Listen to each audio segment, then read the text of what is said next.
I got so much motherfucking design on right now. Break it down, bring it back, make it clap. I got 3 old thoughts, new block, where that bitches on my line. Assalamualaikum warahmatullahi wabarakatuh. Halo semuanya, kembali lagi bersama saya Wahyu Ayuda. Wahyu di mari, ada Wahyu, mari kita nonton channel ini.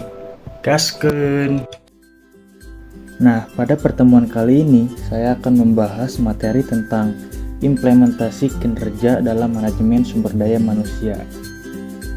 Lalu di sini ada tingkat kinerja.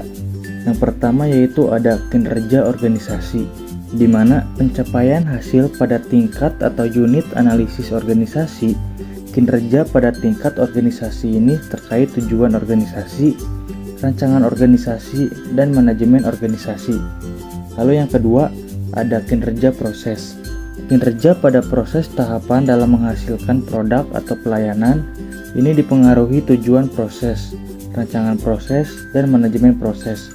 Lalu yang ketiga ada kinerja individu atau pekerjaan. Di sini pencapaian atau efektivitas pada tingkat pegawai atau pekerjaan.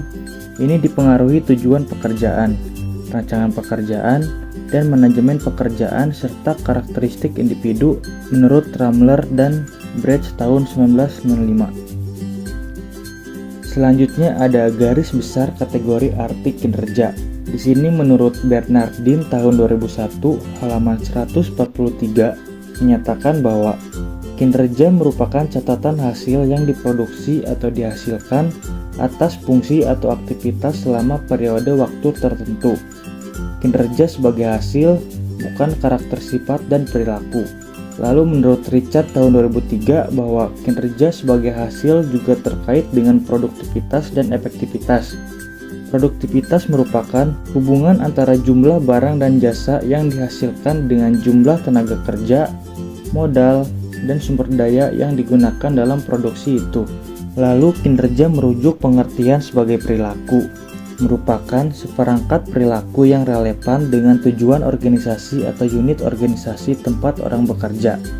Kinerja merupakan sinonim dengan perilaku. Kinerja adalah sesuatu yang secara aktual orang kerjakan dan dapat diobservasi. Kinerja juga mencakup tindakan, dan perilaku yang relevan dengan tujuan organisasi. Kinerja tersebut bukan konsekuensi atau hasil tindakan, akan tetapi tindakan itu sendiri. Selanjutnya, pendekatan pengukuran kinerja. Pendekatan ukuran standar kinerja dalam melakukan pengukuran. Yang pertama, pendekatan personality traits dan mengukur, contohnya kepemimpinan, inisiatif, dan sikap. Yang kedua, pendekatan perilaku mengukur, misalnya umpan balik, kemampuan presentasi respon terhadap komplain pelanggan. Dan yang ketiga, pendekatan hasil mengukur kemampuan produksi, menyelesaikan produk sesuai jadwal, peningkatan produksi atau jualan menurut De Vries dan kawan-kawan tahun 1981. Lalu di sini juga ada aspek pengukuran kinerja. Yang pertama yaitu ada produktivitas, yang kedua ada kualitas, yang ketiga ketepatan waktu, yang keempat putaran waktu, yang kelima penggunaan sumber daya, dan yang keenam biaya. Di sini juga ada jenis ukuran kinerja. Yang pertama yaitu ukuran uang, misalnya pendapatan, pengeluaran, dan pengembalian. Lalu yang kedua, ukuran upaya atau dampak, misalnya capaian sasaran, penyelesaian proyek, tingkat pelayan, dan kemampuan mempengaruhi. Lalu yang ketiga, ukuran reaksi, misalnya penilaian rekan kerja, pelanggan, dan pemegang pekerjaan lainnya. Lalu yang keempat, ada ukuran waktu, di mana pelaksanaan kerja dibandingkan jadwal, batas akhir, kecepatan respon, dan jumlah sasaran. Lalu yang selanjutnya ada ukuran kinerja dalam dimensi kualitas. Yang pertama yaitu ada kehandalan, yang kedua ada daya tanggap, yang ketiga ada kompetensi, yang keempat ada akses, yang kelima kesopanan, yang keenam komunikasi, yang ketujuh kejujuran, yang kedelapan keamanan, yang kesembilan pengetahuan terhadap pelanggan, dan yang ke-10 bukti langsung. Lalu ada perspektif atau aspek balance scorecard dalam mengembangkan pengukuran kerja. Yang pertama, pengukuran kerja dari aspek keuangan, misalnya biaya administrasi minimal. Yang kedua, ada pengukuran aspek pelanggan, misalnya kepuasan pelanggan dan pelayanan efektif. Lalu yang ketiga, ada aspek proses bisnis internasional, misalnya ada sistem kontrol, pengadaan efektif, dan memenuhi sasaran kebijakan publik. Dan yang keempat, ada aspek pertumbuhan dan pembelajaran, misalnya tersedianya informasi pembuatan keputusan kerja dan kepuasan pegawai. Di sini juga ada indikator untuk mengukur kinerja organisasi. Di antaranya ada produktivitas, kualitas layanan, responsivitas, responsibilitas, dan akuntabilitas. Lalu ada juga indikator penilaian kinerja organisasi.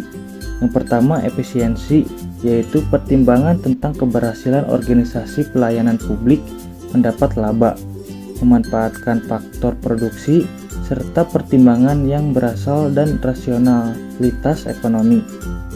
Lalu yang kedua, efektivitas, yaitu rasionalitas teknis, nilai, misi, tujuan organisasi, serta fungsi agen pembangunan. Lalu yang ketiga, ada keadilan, yaitu distribusi dan alokasi layanan yang diselenggarakan organisasi pelayanan publik. Lalu yang keempat, daya tanggap, yaitu daya tanggap terhadap kebutuhan vital masyarakat dan dapat dipertanggungjawabkan secara transparan. Lalu di sini juga ada ukuran kerja pelayanan dikembangkan menjadi 14 unsur untuk mengukur IKM. Yang pertama, prosedur pelayanan, yang kedua, persyaratan pelayanan, yang ketiga, kejelasan petugas pelayanan, yang keempat, kedisiplinan petugas pelayanan, yang kelima, tanggung jawab petugas, yang keenam, kemampuan petugas, yang ketujuh, kecepatan pelayanan, yang kedelapan, keadilan mendapat pelayanan, yang kesembilan, kesopanan dan keramahan petugas, 10, kewajaran biaya pelayanan, 11, kapasitas biaya pelayanan, ke-12, kepastian jadwal pelayanan, ke-13, kenyamanan lingkungan, dan 14, keamanan pelayanan. Lalu ada juga indikator kinerja organisasi yang dijadikan pedoman menyusun laporan kinerja. Yang pertama, ada masukan, yaitu segala sesuatu yang dibutuhkan agar pelaksanaan kegiatan dan program dapat berjalan.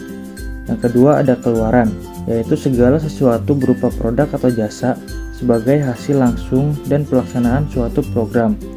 Yang ketiga, ada hasil, yaitu segala sesuatu yang mencerminkan berfungsinya keluaran kegiatan jangka menengah. Lalu yang keempat, ada manfaat, yaitu kegunaan suatu keluaran yang dirasakan langsung masyarakat. Dan yang kelima, ada dampak, yaitu ukuran tingkat pengaruh ekonomi, lingkungan, dan lainnya yang dicapai dari hasil kinerja. Materi selanjutnya yaitu konsep kinerja dalam organisasi.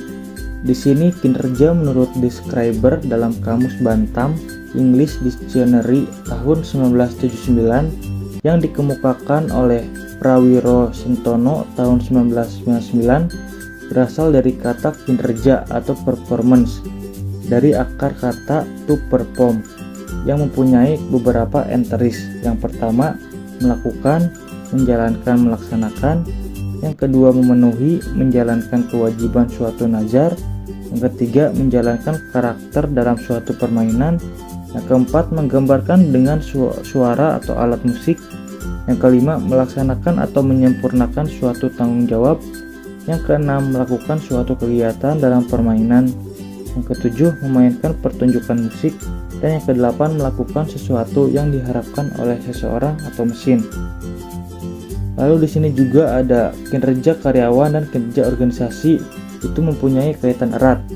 Tercapainya tujuan organisasi tidak lepas dari sumber daya yang dimiliki organisasi yang dipergunakan atau dijalankan karyawan yang berperan aktif sebagai pelaku dalam upaya mencapai tujuan organisasi tersebut. Lalu kinerja adalah hasil kerja yang dicapai oleh seseorang atau kelompok orang dalam suatu organisasi sesuai dengan wewenang dan tanggung jawab masing-masing dalam rangka mencapai tujuan organisasi yang bersangkutan secara legal dan tidak melanggar hukum dan sesuai dengan moral etika. Selanjutnya ada definisi kinerja, Di sini menurut Ryu dan Biar tahun 1981 bahwa kinerja adalah pencapaian hasil. Lalu menurut Interplan tahun 1999 bahwa kinerja adalah terkait operasi, aktivitas program, dan misi organisasi. Lalu menurut Murphy dan Kraepelin tahun 1995 bahwa kinerja adalah kualitas perilaku yang berorientasi pada tugas dan pekerjaan. Lalu menurut Stoner tahun 1978 bahwa kinerja adalah fungsi dari motivasi, kecakapan, dan persepsi peranan. Lalu menurut Bernardin dan Russell tahun 1993 bahwa kinerja adalah pencatatan hasil-hasil yang diperoleh dari fungsi-fungsi pekerjaan atau kegiatan tertentu selama kurun waktu tertentu. Lalu menurut Handoko bahwa kinerja adalah proses di mana organisasi mengevaluasi atau menilai prestasi kerja karyawan. Lalu yang terakhir menurut Gibson tahun 1990 menyatakan bahwa kinerja adalah seseorang yang ditentukan oleh kemampuan dan motivasinya untuk melaksanakan pekerjaan tersebut. Materi yang terakhir yaitu ada unsur yang terdapat dalam kinerja. Yang pertama ada hasil-hasil fungsi pekerjaan. Yang kedua, faktor-faktor yang berpengaruh terhadap prestasi kerja pegawai. Yang ketiga, pencapaian tujuan organisasi. Yang keempat, periode waktu tertentu. Yang kelima ada tidak melanggar hukum. Dan yang terakhir, sesuai dengan moral dan etika. Oke semuanya, mungkin itu saja pembahasan materi yang dapat saya sampaikan pada kali ini. Terima kasih kepada teman-teman yang telah menonton video ini. Semoga bisa bermanfaat ya bagi kita semua. Oh iya, jangan lupa like, komen, dan subscribe ya, supaya bisa tambah semangat lagi bikin kontennya. See you next content, bye.